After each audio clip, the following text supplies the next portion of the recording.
पिछले वीडियो में हमने जाना था कि सौरमंडल की उत्पत्ति हुई कैसे थी। आज हम बात करने वाले हैं पृथ्वी का जन्म यानी कि गठन के बारे में। तो पृथ्वी का गठन के बारे में जानने के लिए हमें पिछले वीडियो पर यानी कि सौरमंडल की उत्पत्ति की कहानी को आगे लेकर जाना होगा, क्योंकि पृथ्वी का निर्माण और सौरमंडल की निर्माण काफी हद तक एक दूसरे से जुड़ा हुआ है। सिर्फ इतना ही नहीं, पृथ्वी का निर्माण के बारे में जानने से आपको अन्य कुछ ग्रह के निर्माण के विषय में पता चल जाएगा।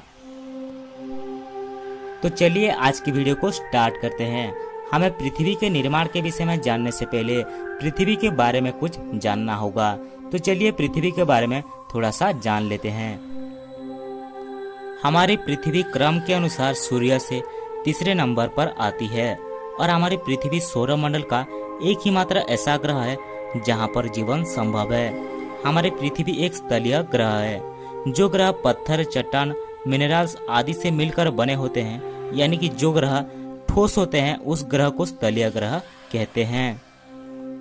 सौरमंडल में पृथ्वी, बुध, शुक्र और मंगल 4 स्थलीय ग्रह हैं। उसी प्रकार कुछ गैसीय ग्रह भी होते हैं जो अधिकतम गैस से ही बने होते हैं, जैसे कि अरुण, वरुण। ये तो हमने बात कर लिया पृथ्वी और सौरमंडल में मौजूद उसके आसपास के ग्रहों के बारे में। अब चलिए जानते हैं पृथ्वी का जन्म के बारे में। हमारा ब्रह्मांड तो आज से 14 अरब साल पहले ही निर्माण हो गया था, पर हमारे पृथ्वी और हमारा सौरमंडल का निर्माण बाद में हुआ। आज से ठीक 4.5 अरब साल पहले धूलकण और गैस के ठंडे बादल, जिसे निहारिका कहते हैं, गुरुत्वाकर्षण बल के कारण आपस में जुड़कर केंद्र में ही सूर्य का निर्माण कर लेते हैं। निहारिका के बीच में सूर्य का निर्माण के बाद बचे हुए निहारिका के कण सूर्य के चारों ओर घूमते हुए एक डिस्क का निर्माण कर लेते हैं। इस डिस्क में मौजूद घूमते हुए छोटे छोटे पार्टिकल ग्रेविटी के कारण आपस में जुड़कर बड़े पार्टिकल बन जाते हैं। लेकिन अभी भी कुछ हल्के और बेहद ही छोटे एलिमेंट जैसे कि हाइड्रोजन और हीलियम सूर्य के पास वाले क्षेत्र में मौजूद होते हैं। निहारिका के बीच में मौजूद सूर्य में से निकलता हुआ सौर हवा के कारण यह हल्के एलिमेंट सूर्य से थोड़ा दूर चले गए हैं, पर ये एलिमेंट सूर्य से ज्यादा दूर तक नहीं गए हैं। ये इतने ही दूर तक गए हैं जितने में उनके ऊपर सूर्य का गुरुत्वाकर्षण बल काम करता हो। हल्के मटेरियल तो सूर्य से दूर चले गए, पर कुछ भारी मटेरियल अभी भी सूर्य के राडार में मौजूद थे। यह बड़े मटेरियल आपस में एक दूसरे के ग्रेविटी की वजह से जुड़ने लगे। जो एलिमेंट बहुत ही बड़े थे वो सबसे जल्दी आपस में जुड़कर स्थलीय ग्रह का कोर बनाने लगे। स्थलीय ग्रह के बारे में हमने वीडियो के शुरुआत में बात कर लिया है। जब इन ग्रहों का कोर बन गया, तब उस कोर के ऊपर कोर से कम भारी वजन वाले मटेरियल जुड़ते चले गए। भारी मटेरियल कोर की तरफ जाने लगे और हल्के मटेरियल कोर से ऊपर की तरफ आने लगे और बना लेते हैं क्रस्ट की लेयर, और इस प्रकार 4 बड़े स्थलीय गोलपिंड का निर्माण होता है।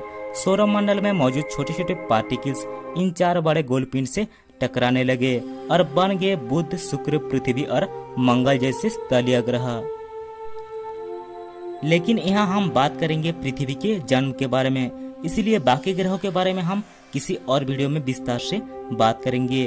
अब यहाँ आप पृथ्वी की निर्माण की ढांचा को तो आप समझ ही गए होंगे। निरंतर पिंडों के टकराव के बाद एक समय ऐसा भी आया जब धरती से मटेरियल का टकराव बंद हो गया। नई नई बनी धरती काफी गर्म थी। धीरे धीरे समय के साथ पृथ्वी ठंडी होने लगी। पृथ्वी ने ग्रेविटी की मदद से कुछ गैसेस को अपनी ओर आकर्षित करके धरती के बाहरी लेयर का निर्माण किया। पृथ्वी के क्रस्ट के नीचे मेंटल की लेयर में प्लेट्स के टकराव और घर्षण से बड़े बड़े पहाड़ और ज्वालामुखी का निर्माण हुआ, और इन्हीं ज्वालामुखी की गैस ने पृथ्वी के वातावरण को बनाया।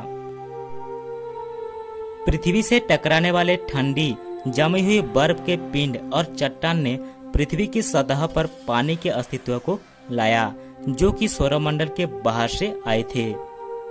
लेकिन पृथ्वी की सूर्य से दूरी वाला क्षेत्र बेहद ही विशेष क्षेत्र रहा, जहां तापमान इतनी संतुलित मात्रा में था जिससे पानी ना तो बर्फ की अवस्था में रहा, ना ही गैस की अवस्था में रहा, बल्कि पानी लिक्विड की अवस्था में मौजूद रहा। इस विशेष क्षेत्र की जहां पृथ्वी मौजूद है इसे हैबिटेबल जोन कहते हैं। इस क्षेत्र पर मौजूद होने के कारण पृथ्वी पर पानी का होना संभव हो पाया और इसी पानी की वजह से हमारे पृथ्वी पर जीवन की शुरुआत हो पाई। ऐसा माना जाता है कि शुरुआती दिनों में पृथ्वी से मंगल ग्रह के आकार का एक ग्रह टकराया था और इसका नाम थिया था। थिया और पृथ्वी के टकराव से अंतरिक्ष में गए मलबे के इकट्ठा होने से चंद्रमा का निर्माण हुआ और इसी टकराव से धरती अपने अक्ष पर 23.4 डिग्री तक झुक गया, जिससे पृथ्वी पर मौसम का बदलाव आना शुरू हुआ। आज के लिए बस इतना ही। इसकी आगे की कहानी हम जानेंगे इसके पार्ट 4 में। तब तक के लिए हमारे चैनल को सब्सक्राइब कर दीजिए और बेल आइकन को दबा दीजिए ताकि आने वाले वीडियो की नोटिफिकेशन आपको सबसे पहले मिले।